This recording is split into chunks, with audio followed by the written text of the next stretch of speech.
जब हम पुराने जमाने के भारत के नक्शे को देखते हैं तो जो घने जंगल वाले इलाके हैं वो अक्सर खाली जगह जैसे लगते हैं, है ना? पर क्या वो सच में खाली थे?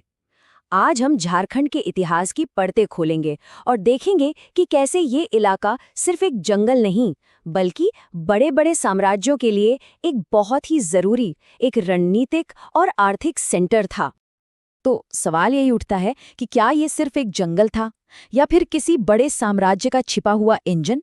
यही वो सवाल है जो इस पूरी पड़ताल की जड़ है। तो चलिए अलग अलग सुरागों को जोड़कर देखते हैं कि झारखंड का प्राचीन इतिहास असल में था कैसा। सबसे पहले इसकी लोकेशन को समझना बहुत जरूरी है। जरा दिमाग में एक नक्शा बनाइए। एक तरफ है मगध का ताकतवर साम्राज्य और दूसरी तरफ दक्षिण भारत की तरफ जाने वाले बेहद व्यस्त व्यापार के रास्ते। और ठीक इन दोनों के बीच एक पुल की तरह था झारखंड। और यही चीज इसे इतना कीमती बनाती थी। तो चलिए अपनी कहानी की शुरुआत करते हैं मौर्य काल से, जब झारखंड ने भारत के पहले महान साम्राज्य की नींव रखने में एक बहुत ही अहम भूमिका निभाई थी। तो मौर्यों के लिए ये इलाका इतना जरूरी क्यों था? भाई ये तो उनके लिए खजाने जैसा था, एक रिसोर्स बैंक। यहीं से मौर्य सेना के लिए वो शक्तिशाली युद्ध हाथी आते थे जो उनकी मिलिट्री पावर का रुखग्राट थे। कौटिल्य के अर्थशास्त्र में लिखा है कि इंद्र नावक नदियों से, जो शायद आज की ईब और शंख नदियां हैं, कीमती हीरे भी निकलते थे। और तो और यहाँ के जो आदिवासी समूह थे वो न सिर्फ मैन पावर देते थे बल्कि एक स्ट्रैटेजिक एसेट भी थे। और हाँ, ये कोई गुमनाम भूला बिसरा इलाका नहीं था, बिल्कुल नहीं। मौर्य प्रशासकों ने इसे बाकायदा एक नाम दिया था, कुकुट देश। और इसका जिक्र सीधे सीधे कौटिल्य के अर्थशास्त्र में मिलता है, जो उस जमाने में साम्राज्य चलाने की गाइडबुक थी। इससे पता चलता है कि ये इलाका उनकी प्लानिंग का एक अहम हिस्सा था। और देखिए, इस इलाके पर सिर्फ कब्जा नहीं किया गया बल्कि इस पर बाकायदा शासन किया जा रहा था। मौर्य सम्राट आट्विक नाम का एक स्पेशल ऑफिसर नियुक्त करते थे। उसका काम था स्थानीय जनजातियों पर नजर रखना, उन्हें मगध के सिस्टम में शामिल करना और ये पक्का करना कि वो साम्राज्य के वफादार रहें। ये साम्राज्य और इस इलाके के बीच एक फॉर्मल एडमिनिस्ट्रेटिव लिंक दिखाता है। बात यहीं खत्म नहीं होती। महान सम्राट अशोक तक ने इस इलाके पर खास ध्यान दिया। उनके मशहूर 13वें शिलालेख में 8वीं लोगों का जिक्र है, जिन्हें वो जंग से नहीं बल्कि अपने धर्म के संदेश से जीतना चाहते थे। ये दिखाता है कि झारखंड सिर्फ आर्थिक या सैन्य तौर पर ही नहीं बल्कि साम्राज्य के कल्चरल और पॉलिटिकल विजन के लिए भी बहुत जरूरी था। तो मौर्यों के बाद क्या हुआ? चलिए अब कहानी में थोड़ा आगे बढ़ते हैं। मौर्यों के पतन के बाद झारखंड के बाहरी दुनिया से जो कनेक्शन थे वो पुरातात्विक सुरागों से और भी ज्यादा साफ हो जाते हैं। पहला सुराग, और ये कमाल का सुराग है, सिंहभूम में मिले हैं रोमन साम्राज्य के सिक्के। जरा सोचिए, रोम के सिक्के!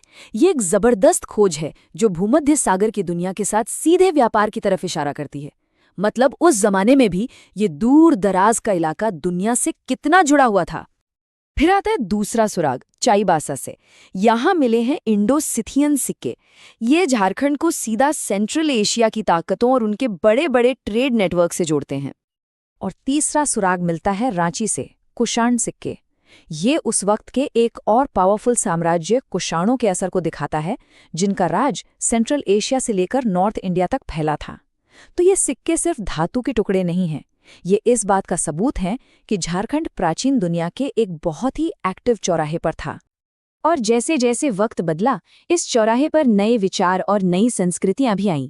और ये हमें ले जाता है गुप्त काल की तरफ, जिसे अक्सर भारत का स्वर्ण युग भी कहा जाता है। एक और मजेदार बात देखिए, वक्त के साथ इस इलाके का नाम भी बदला।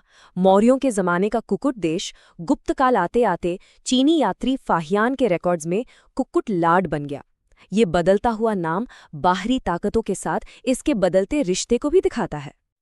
तो गुप्त काल में यहाँ बड़े कल्चरल बदलाव हुए। पहली बार हमें हजारीबाग की महुदी पहाड़ियों जैसे एक जगहों पर चट्टानों को काटकर बनाए गए मंदिर मिलते हैं। ये परमानेंट धार्मिक आर्किटेक्चर की शुरुआत थी। इतना ही नहीं, मुंडा और पाहन जैसी जो लोकल शासन प्रणालियां थीं, उन्हें बड़े एडमिनिस्ट्रेटिव सिस्टम में शामिल किया गया। तो एक तरह से शाही और स्थानीय परंपराओं का एक अनोखा संगम देखने को मिलता है। और इस इलाके की अहमियत का सबसे बड़ा सबूत तब मिलता है जब महान सम्राट समुद्रगुप्त खुद अपने मशहूर प्रयाग प्रशस्ति शिलालेख में आटविक क्षेत्र को अपने साम्राज्य का हिस्सा बताते हैं।